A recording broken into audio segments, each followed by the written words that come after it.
Hello, brethren. I'm here at the Garden Tomb, and the Garden Tomb was the place where Jesus Christ was buried after his crucifixion, and where his resurrection back to life happened. And interesting enough, the tomb belonged originally to Joseph of Arimathea. Now, Joseph of Arimathea was a close relative to Jesus Christ, because according to the law of Moses, as a Kohanim, the priestly line of Levi, Aaron's sons, he could not touch a dead body or enter a burial site without it being a close relative. And they say he most likely was the uncle to his mother, Mary. And if you look at the lineage in the New Testament for Mary's side of the family for Christ, it goes back to Zerubbabel. And interesting enough, if you go back to Zechariah 6, you see a command to take the gold and silver and create a crown to place it on Joshua the high priest's head. And the job of the high priest, he had a promise written in the crown. And so as a blessing, as a Kohanim priest, the sons of Korah, he pronounced a blessing on the people according to number 6, I believe. And the blessing is from God. And in order to perform that blessing, he had to have the crown and had to have clean garments. And in Zechariah 6, it says, "Take gold and silver and go into the house of Josiah the son of Zephaniah." This is verse 10. And in verse 14, it says, "And take and the memorial should be unto Hen, the son of Zephaniah." So Josiah Hen was the family name of the household that was supposed to produce this. Now, if you trace if you go back to Ezra in the book of Ezra explains that the gold and silver was given to Zerubbabel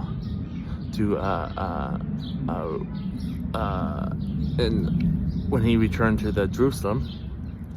And interesting enough that that name Josiah Hen is tied to the Kohanim priestly line, which Mary, the mother of Jesus, was a part of, and Joseph of Arimathea was a part of. Now, according to the law of Moses and according to God's word, the Levi family, the priestly line, was to bear up the tabernacle in the wilderness. And it's interesting that Joseph of Arimathea bore up the tabernacle of Christ as a supporter of Christ. Now, the Josiah back in Zechariah 6 means supporter of Yah, or Yah supports. And so it literally means the function of bearing up and supporting the God of Israel, God of Abraham, Isaac, and Jacob. And when they became followers of Jesus Christ, it's interesting enough that my family name goes back to Joseph of Arimathea, but they changed their name to be supporters of Jesus Christ instead of Yah, and they call themselves Kit Shen. So the Hen part, it means the same thing as Hebrew. The Kit is a Greek form of Christopher, and it means follower of Jesus Christ, or supporter of Jesus Christ. So instead of they went from supporters of Yah to supporters of Jesus Christ, and they kept the name of Hen. So the Kohanim, which is the priestly line, continue on as followers of Jesus Christ and the early membership of the Church of God.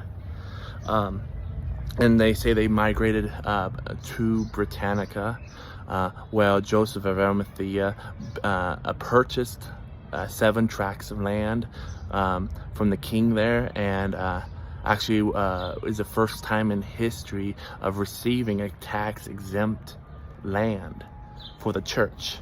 There's the first time in history that's been recorded. Now, that piece of land and the buildings that was built upon it later became Scone Abbey. And interesting enough, according to tradition, Joseph of Arimathea built a round table to house the evangelists and the ministry when they came together in a meeting. And so years later, that table existed, and the king of the land took it and actually used it for his knights. Now, interesting enough, the story of Arthur and the round table comes from that. And that's interesting. Some interesting tidbits on the family line. And the crest of the family is an arm, armored, coming out of the cloud, holding a sword dipped in blood. Now, interesting enough, the Armstrong family came from that as a branch off of that family. They received the surname from lifting up the king of the time in a battlefield with one strong arm, and so the king actually surnamed him Armstrong, and his crest is an arm, unarmored, coming out of a cloud in a fist, and that's Armstrong.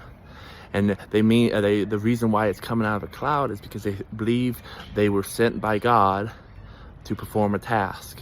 And then with the kitchen, it became more of a military crest.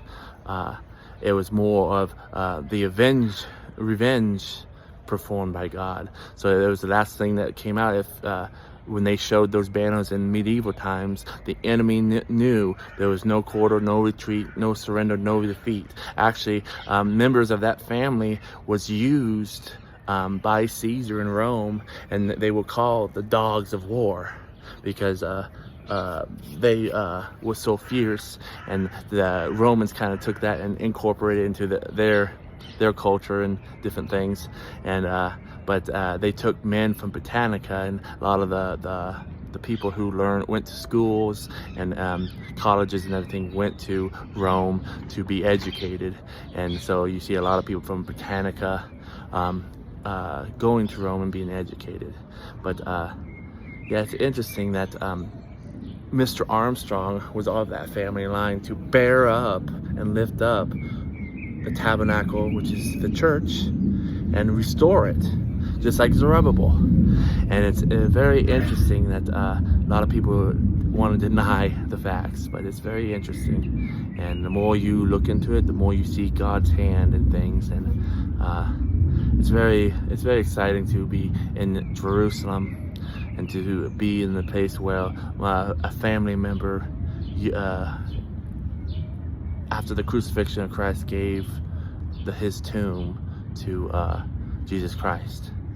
And it's all very neat.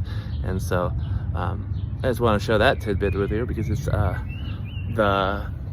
the job of those in the church is to back and support Jesus Christ. Now, Jesus Christ is doing a work through one man at a time, and the seat of authority is with Mr. Herbert W. Armstrong as the apostle. And he may be long dead, but he still has that authority, and what he says still is binding upon us. And he is a part of our foundation, and as a part of the foundation, you cannot remove anything away from it, from what he said, from what Christ did through him. And so the more we draw closer to God and Jesus Christ, the more we find we are in agreement with his servant. And if his servant was in agreement with Jesus Christ, we better pay attention, pay heed, and obey the servant of God, as God says in his word we must do.